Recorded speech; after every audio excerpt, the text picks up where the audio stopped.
For Bodies of Culture through Levitt Pavilion, this is Bruce Trujillo with Third Iris, an exploration of creative practice, process, and flow, talking with artists about their work and how it relates to innovation, revolution, intuition, and surrender. Beginning our episode with a deep breath in and exhale out, setting space for curiosity, focus, and joy. Today's guest's work can be seen throughout the city, even upon direct entry at Denver International Airport. Thomas Detour Evans is a multimedia artist with a very distinct style, from murals to sculptures, and even expanding on technologies to achieve his very often very big visions. Detour, thank you so much for joining Third Iris. I like that NPR intro. I got that experience. I like that. This is awesome. All right, so I mentioned that you have a now pretty recognizable style of your art, but what, in your opinion, defines an artist's style? Wow.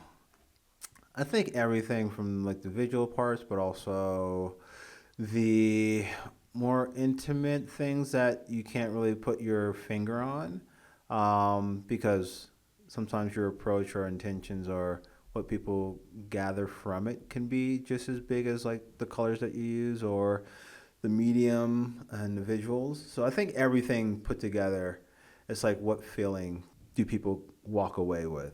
What questions do they ask themselves and things like that. So I think everything like that kind of plays into style and plays into, I guess, having that signature or that thing that people sort of go to you for. So I can't really put like a definition on it. It's weird. It's like what's the thing? It's like I don't know it, but like I could tell you when I see it type of thing. Right. Well, and even in your bio, it says explaining Detour's work is no easy task, but it is. It's like when you see it, it's like, oh yeah, that's Detour. Yeah. I mean, that's the thing. It's kind of like trying to create a style or trying to create like a voice that I have, but also be able to not be limited by mediums or processes or anything like that, but really like when people see it or interact with it, they think, oh, it's a Detour piece, or I can see him doing this, something like that. But that all comes with time and exploration and, just figuring out yourself and where you want to go with a lot of that work. Yeah, well, and that leads me to my next question. As a painter, developing a style can take a very long time. But have you always seen your style in your mind's eye, or did it really develop over time? Developed over time, because everything I did before now informs the work that I do. Like everything from the community work that I do to the breakdancing, to the DJing, to, me moving around the world everywhere and then coming to Denver. The community in Denver plays a part. The things that led up to the more visual part is kind of like the situation where it's kind of like I'm doing live art all the time when I first started out. And then that led to, I can't mix. I have to use paint straight out the bottle and it becomes super colorful and primary colors everywhere. So it's like all those different things lead up to me finding that style. And then still like it evolves over time, where it's kind of like I want to I wouldn't say transition, but just like focus more on 3D work and sculptural stuff.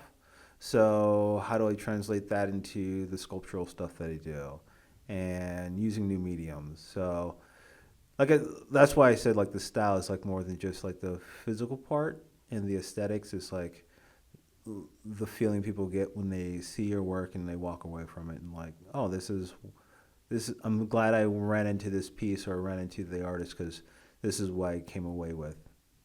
Right, and you mentioned the sculpture, and that was actually where I was going to head to next. Sculpture on a pretty grand scale also. Mm-hmm. I mean, I've got like a smaller piece of 3D printed luggage, but of course that was a part of the DIA project. But yeah. I mean, bringing something 2D, you do a lot of portraiture and faces within your murals, but then this new venture into sculpture is much more tactile. How do they connect? Yeah, so like the sculptural work was me applying for a ton of art projects, and this one I got on the short list for.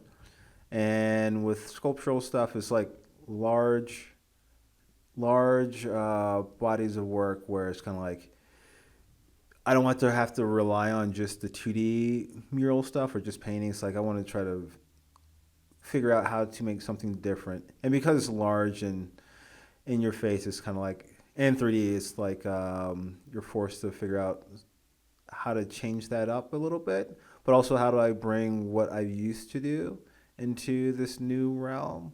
So for me, it was bringing in more of the community side of things with the 2D work that I do, where it's like painting people and collecting stories, things like that, and bringing that to the 3D stuff with upcycled pieces where it's like I get to collect stories and work with the community, but also with the colors.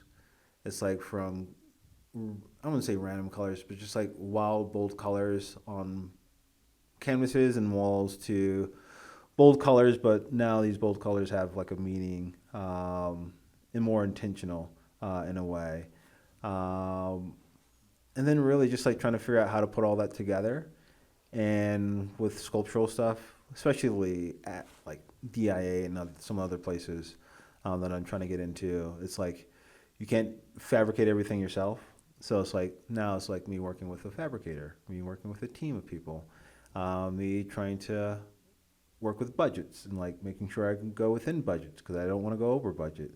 So there's a lot of things that go into transitioning the work that I do on canvas to the work that I do sculpturally, because there are, I would say, there's less limitations, but there's more limitations. Where it's kind of like 2D work, I'm already thinking, okay, paint, canvas, or wall, brushes, spray paint, whatever. And you can think outside the box a little bit more if you like doing projection mapping or chiseling into the wall to get what you want to do. But with 3D stuff, it's so open, where it's kind of like you can create almost anything out of anything and have a sculpture. But very limiting because you got to stay within budget. You got to worry about permits. You got to worry about GCs and contractors and, you know, liability and all these other things. It's like outdoor murals. You got to think about longevity, material. The work I did at the airport is like I got to think about what piece would last a long time, and not have I guess the liability issues of falling apart over time. So it's like all that stuff plays into what I can do with a lot of the sculptural stuff. Like even now, it's like I'm working on a proposal, and I have to figure out exactly how to make sure this piece that will live outside will last a long time. And that limits me in terms of the type of material. And the type of material, because it has to be specialized a little bit more, it's expensive. And that just eats up the budget. And then it frustrates me in terms of like what I can and can't do sometimes. But yeah, I mean, there's a lot that goes into it. I'm always just learning right now because it's new to me. Trying to figure out how to translate some of the stuff that I do into the 3D realm. But it's fun at the same time to figure out exactly how to do that, but also how to be different in many ways, because I don't want to do the same public art sculptures that other artists do. And like, I want you to see it and say, oh, that's a Detour piece. Oh, I can see exactly why that's a Detour piece. And it's like there's just less noise in this area of the art world because it's so much stuff that's involved with it, where I'm like, okay, I like this because it's less noise and I'm able to almost differentiate myself with other artists in the space because we all seem to be doing something different. But yeah, hopefully that wasn't too long. No, that was great. Yeah. And to kind of bring it together, you mentioned your work with DJing, with dancing. Yeah. And I think one of the other distinctive parts of your style is the color palette for sure, but then the line within it. And you can see that within your murals, but also in particular that piece at DIA, like, I don't know, just the way it moves, Yeah. even within the color palette, it's like, yeah, that's Detour. Yeah. So talk about maybe like how the music and that flow, dancing with like Yeah. moving your body in a specific way. Do you find that your body moves in a way while you're painting or creating these pieces? I'd say for me, like, because when I was dancing, I was doing break dancing and it's hip hop. It's like you're learning from jazz, you're learning from house, you're learning from, all these different forms of dance and gymnastics and, all these different things where it's kind of like with competing breakdancing, it's like you want to be different. You want to have the style and flavor and just be bold. So, like, that's what I try to bring to the work that I do when it comes to the murals and the canvases. Like, how do I add something different? How do I sort of, like, add flavor to the stuff that I do? Like, even with dancing, like, the clothes that you wear is, like, important. So, for me, it's like when I'm painting, sometimes even the canvas that I make is super important. Like, how can I be different in that way? Where when I first went full time, I made canvases where it's like I can embed speakers in there, like I forgot the show that I did, but it was at the old Cold Crush spot on 27th and Larimer when Musa was running it. I had a show there, and I put in the show like I would paint DJs like DJ AL, Felix Fast Forward, Mikey Fresh, and then I had each of those canvases being interactive, where it's like you could touch it, and they would trigger sounds and stuff. So they would use the canvases as like instruments, and like to like DJ for the night, whatever, and do performances. So it was like trying to include the music element in the canvases to where it's like it transforms to an instrument and painting subject matter that I was used to because I always dance to all of their musics anyway. So it's kind of like painting people that I know who are musicians and then collaborating with them to have them play on top of the painting of them. So that's kind of like how I really try to infuse a lot of the background and influences that I have into the work. So it's not always sometimes just the color. It's like, what does this painting do? Or how does it extend just beyond the four, the right angles that, make a canvas. So it's kind of like, okay, now you can turn this painting into a MIDI controller and actually play beats on it. So that was me trying to be different, trying to add flavor to a lot of the stuff that I do. But yeah, I mean, there's always ways where it's kind of like I'm trying to experiment as much as I can. And sometimes I just have ideas in the studio and I'm like, oh, how do I do this? And learning how to do CAD design, like Fusion 360 is a program where it's like you can make anything in there. And then you can print it out on a 3D printer and actually make your own parts. So it's kind of like if you have an idea and you can't find the parts at the hardware store or on Amazon, whatever, it's like, oh, now I know how to make my own. And then now it's like I'm able to be a little bit more different than what everyone else is doing because I'm able to customize even the ingredients into the work that I do.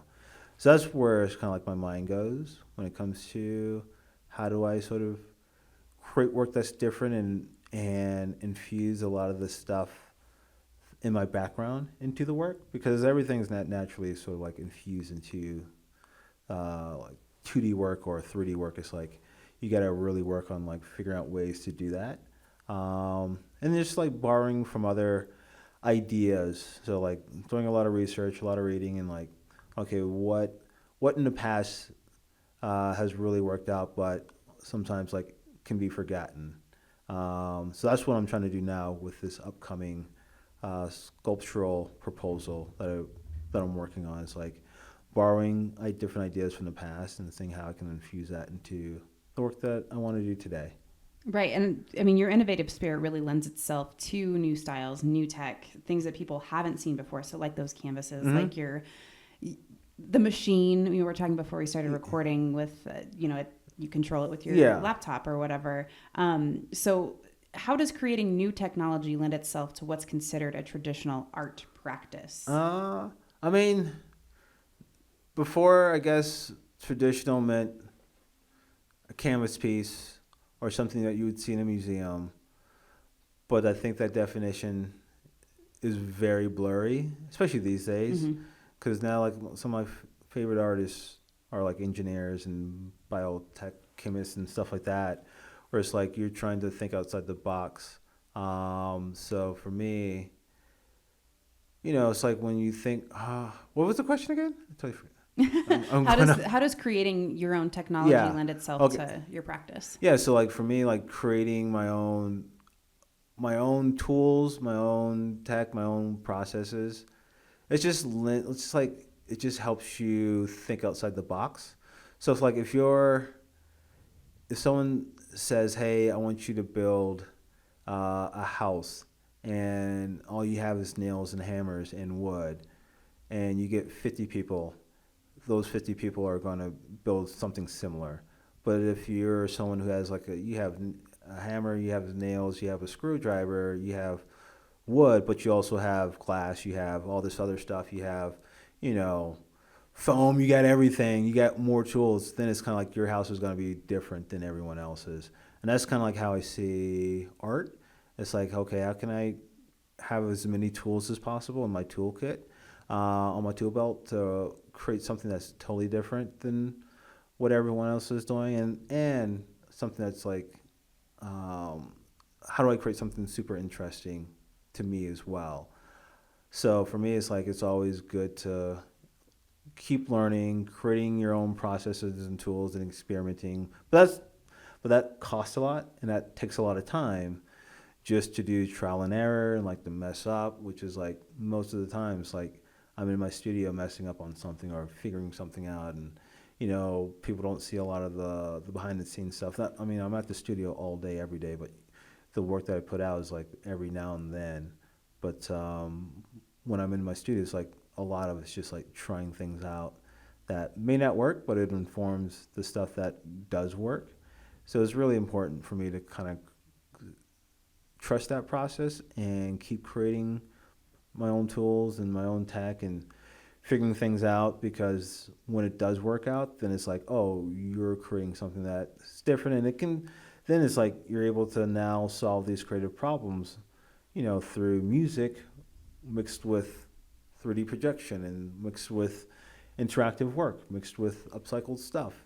And you're the one that can do it because you put in the work behind the scenes to kind of create that process and create those materials for that sort of traditional creative problem that you're trying to solve, versus only having canvases to put on the wall. Mm-hmm. Yeah. Much of this innovation comes from necessity. You need the new tool to do the thing. Mm-hmm. I'm thinking also about your jumpsuits.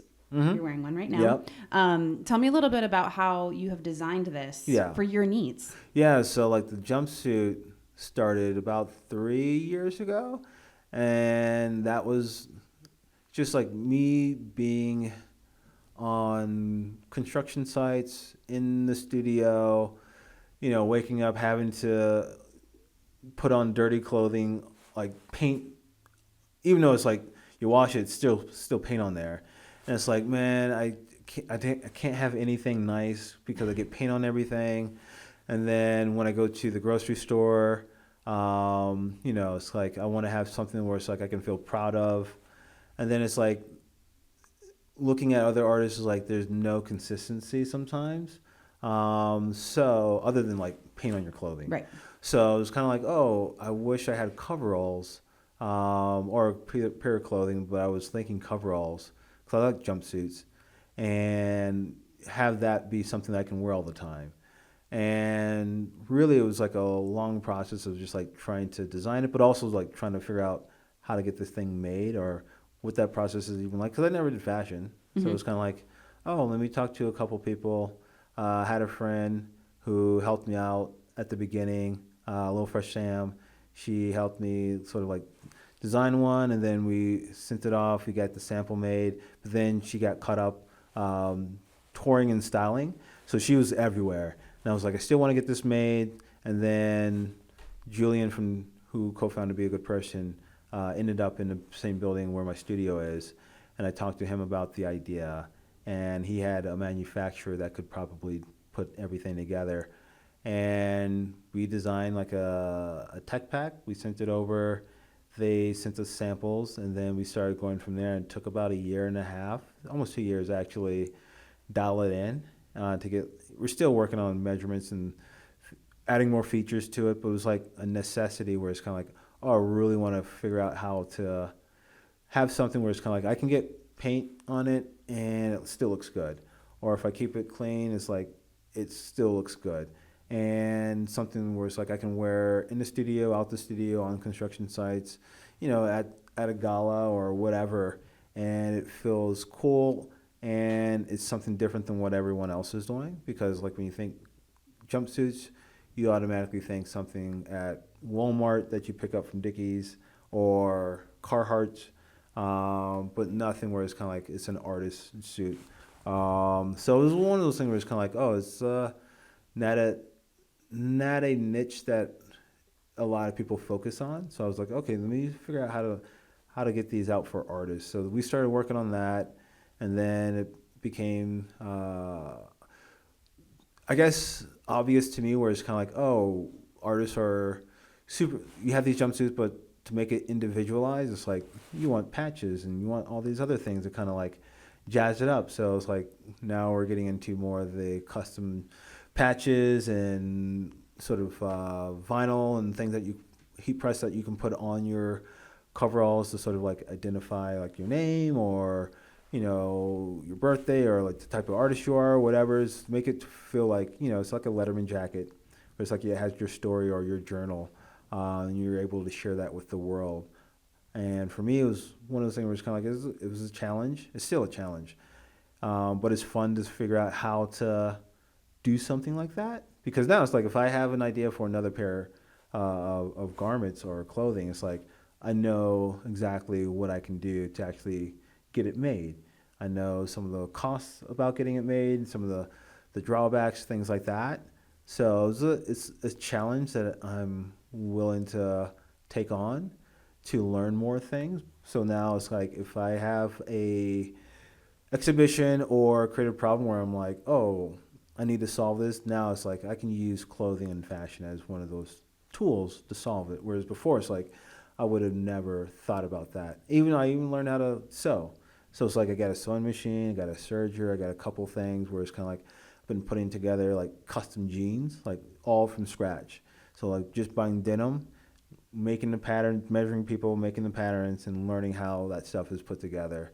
And that's been really, really fun to do. And that's like a lot of times like when people don't see me for like a week and a half, it's like I'm in my studio. I was making some jeans. Yeah, I was just making jeans. Like I have apple bottom jeans in my studio right now. I can't fit it, but it's one of those things where it's kind of like that's what I've been doing in my studio. It takes a lot of time and effort, and it's like you got to give up a lot in terms of like a social life to do it. But this is what I love doing. It's like just like trying to figure things like that out.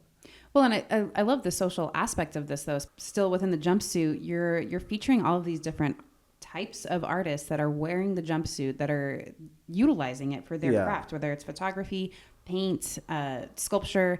So how is working with these different folks and maybe getting their feedback been assisting you in that creation? Good. I mean, it's great to get their feedback, especially like when it comes to sizing, learning body types, because like no matter what I do, it's like you can't meet everyone's body type. Mm-hmm. So like trying to figure out what's that medium where it's kind of like it can still fit everyone, even though they're vastly different sometimes.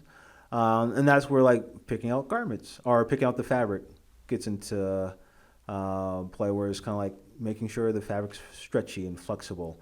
So people think it's like rigid, like a Carhartt, whereas like these are flexible, so it feels like almost like a spandex.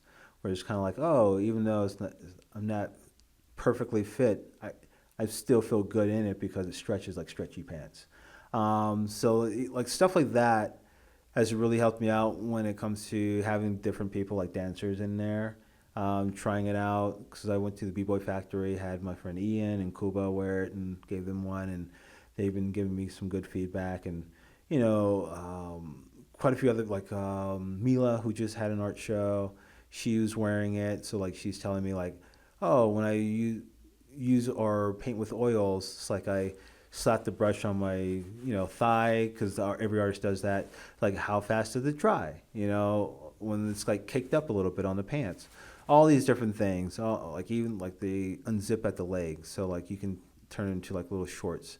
So like, okay, when you're painting outside, how often do you like take off the legs, and what do you do with the bottom parts of it? So all these different things that pop up when I let people wear it and like try it out, and but it's a good sort of I guess research problem to have, because I feel like I know people's behavior a little bit more and how they use clothing and how to make better clothing. Yeah, but it's like for me, the biggest thing is like making sure when artists think about a uniform, it's like my coveralls pop up.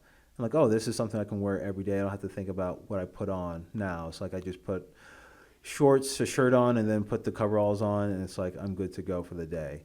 So that's where I'm like making your life easier as a creative is huge. I just want to make sure it's like it adds value, and then you're able to tell your story, and then it's a piece of garment that you're not going to throw away or give to Goodwill. It's like you'll keep it for forever because it has your story on. It's like a Letterman jacket. It's like you don't give that away.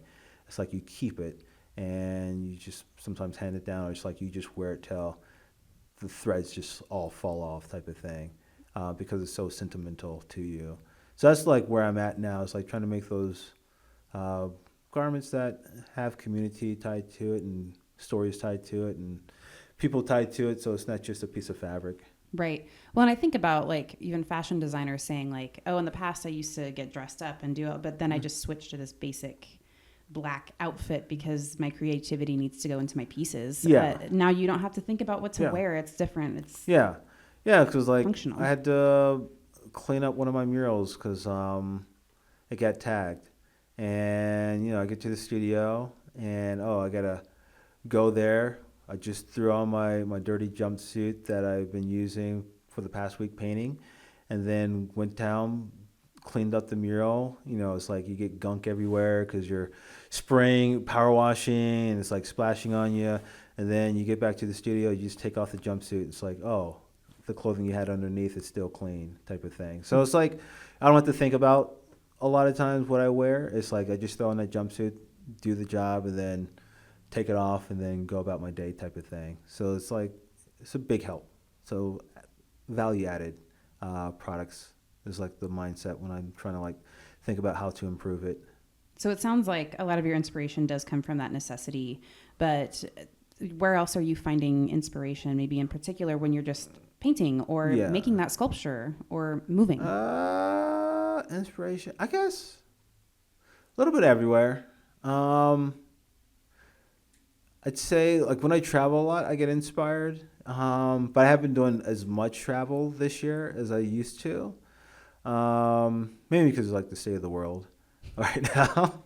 And just like trying to like figure out what does next year even look like. Right. So for me, almost sometimes like thinking about where that hockey puck is gonna be in a year or two is like where I'm at. And like trying to figure out, okay, what can I do to prepare myself for 2027, and where do I want to be in 2027? So that's where I guess where I'm at now mentally, in terms of figuring out, okay, what do I want to do? What type of work do I want to create?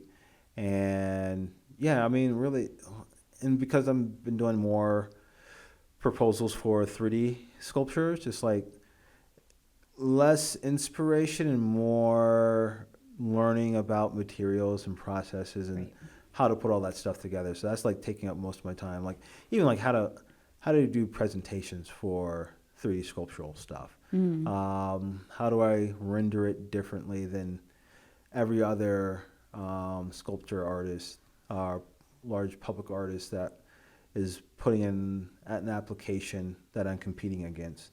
How do I make my presentation a little bit better than theirs?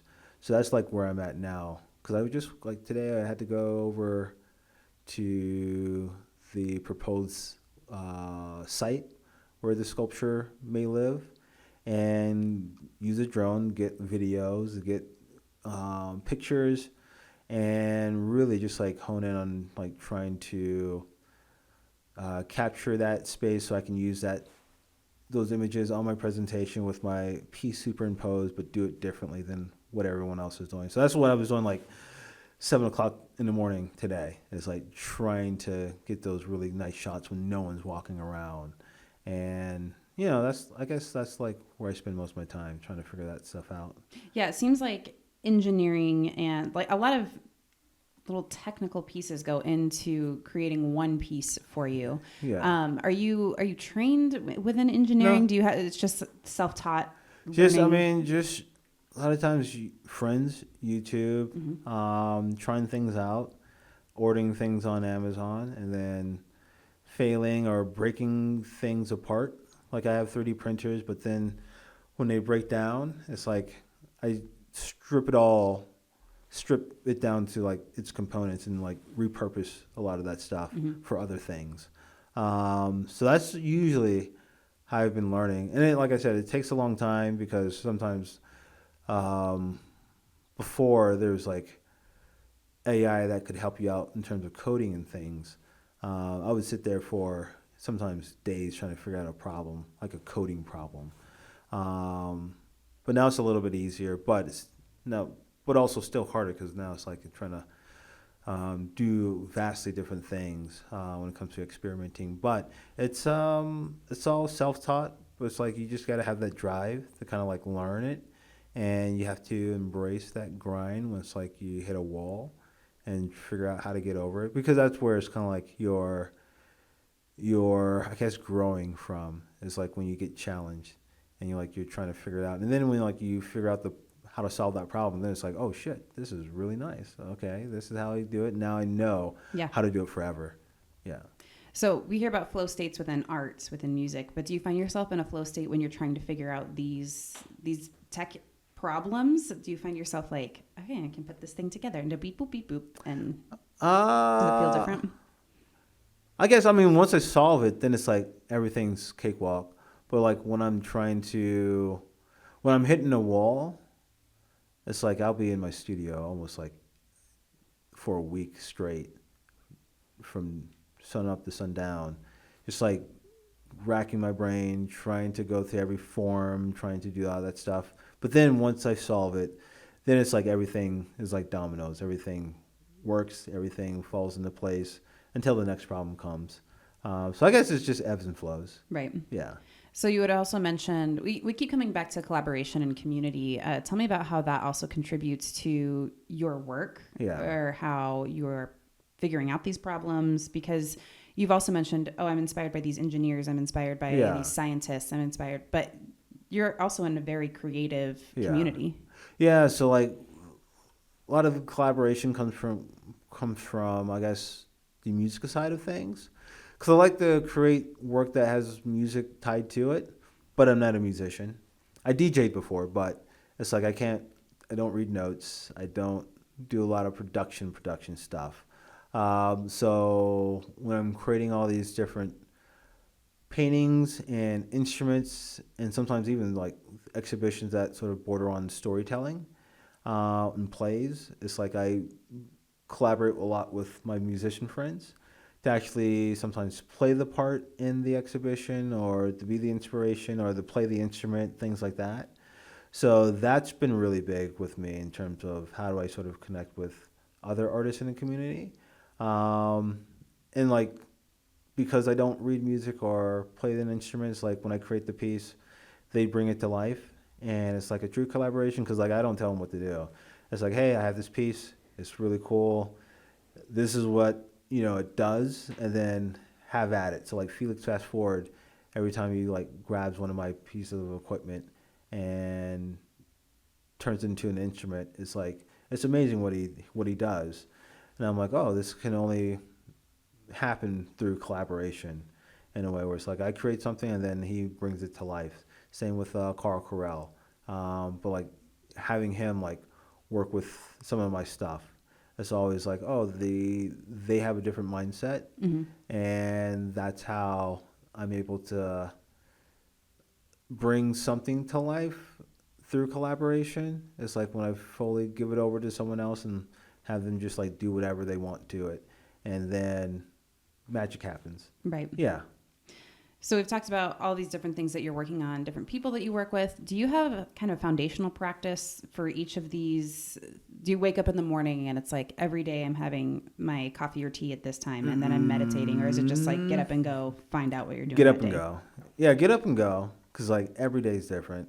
Like, right now, I have a proposal to put together.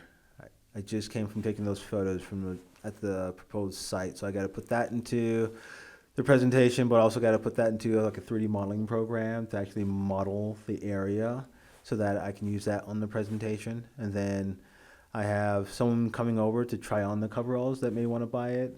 And then right after that, I have orders to fulfill of like these art tools that I make in my studio. So it's like it's get up and go, and I have like different things I have to get done every day, and every day is super different. So like in between some of these different tasks, that's when I get time to kind of like just experiment. But every day is like almost like a crapshoot. I don't know what's gonna happen. There's things that just pop up. Yeah. Like I said, like I was cleaning up one of my murals yesterday, and that's because someone hit me up online and said, "Hey, someone has a tag on your mural," and I'm like, "Wow, fuck, now I gotta, get my power washer and take it down." It's an hour out of my day, or almost 2 hours out of my day. But it was like last minute was like I want to make sure I power wash it and clean it up, but I didn't know that was going to happen until it did happen. So it's like all my days are always different. It seems like you're actually probably pretty comfortable within that flexibility and within that warp. You grew up as a military child, and so Yeah. moving around, do you find yourself like kind of thriving in, I don't want to say chaos, but thriving in the unknown?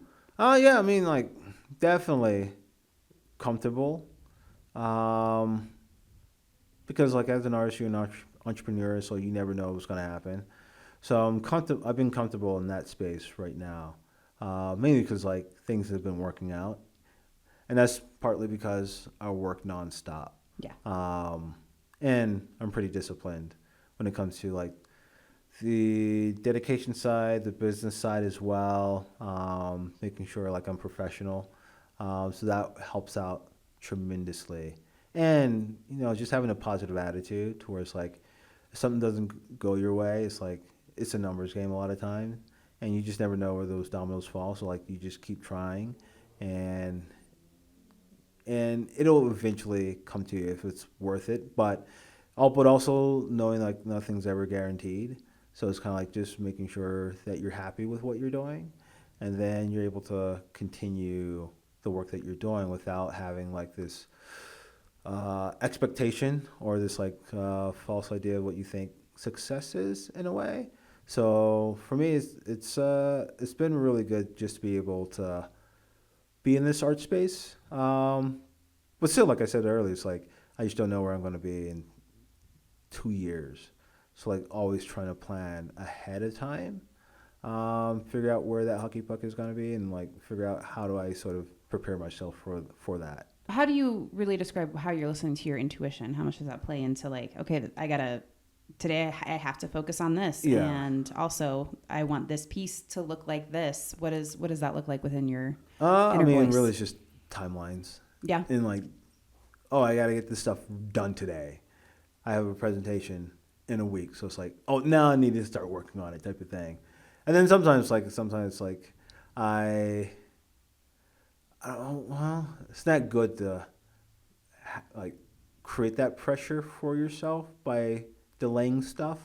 But I think sometimes that's the way artists sometimes work, is like we delay, and then like when it has to get done, that's when we really work on it. So we procrastinate as much as we can.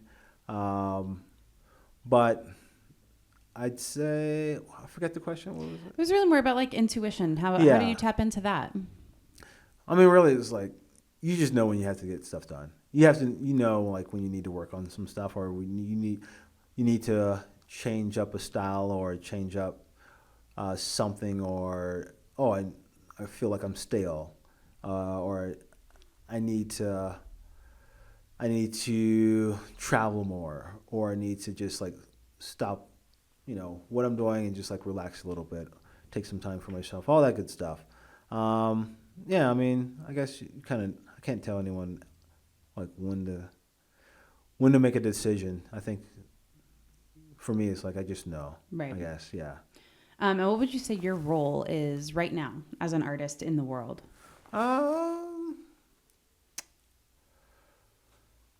I'd say partly historian.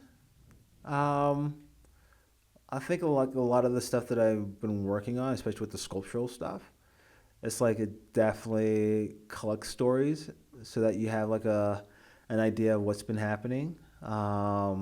Especially like with the luggage stuff at the airport. I have a website where it's like all those stories are being told. And then with this new project, it's like I'm collecting even more stories and items that will be stored for a time period so that when people in the future open it up, it's like, oh, this is what's happening in today or 2025. So for me, it's like I've been more of a historian, community activator through the public art in that way. So I guess that's kind of like where I see myself right now. I may change, but yeah, it's just like trying to figure out what, like I said, the first question, like trying to figure out what that style looks like when it comes to sculptural work, and what that thread is. And I think being a little bit of a historian through community activations, I think is like where I'm landing on. So like trying to figure out how to perfect that. Yeah. What is one thing that your work points to that the world may overlook or miss?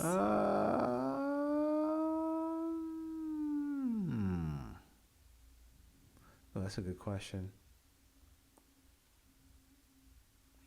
I don't know.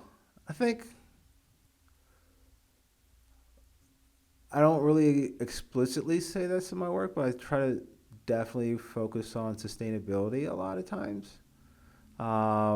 Using materials that you have around you a lot of times versus like using the latest and greatest of everything. So like even with the sculptural stuff, it's like all that stuff is found objects. Right. Or upcycled objects, where it's like I didn't want to waste because I don't like waste, and that kind of came from a lot of the spray paint that I use. I started finding myself like, oh, I have all these cans, but then where do they go? Oh, this feels like I'm wasting a lot. So like that really hit me, and now it's like I definitely think about that when I do a lot of the work that I do. But I don't explicitly say that in everything that I do. So I think sometimes that is missed in my work, but it's only missed because I don't say it at all. Yeah. And I mean, I think it's pretty apparent within the sculptural work. I mean, like bring me your old luggage, do that, like that.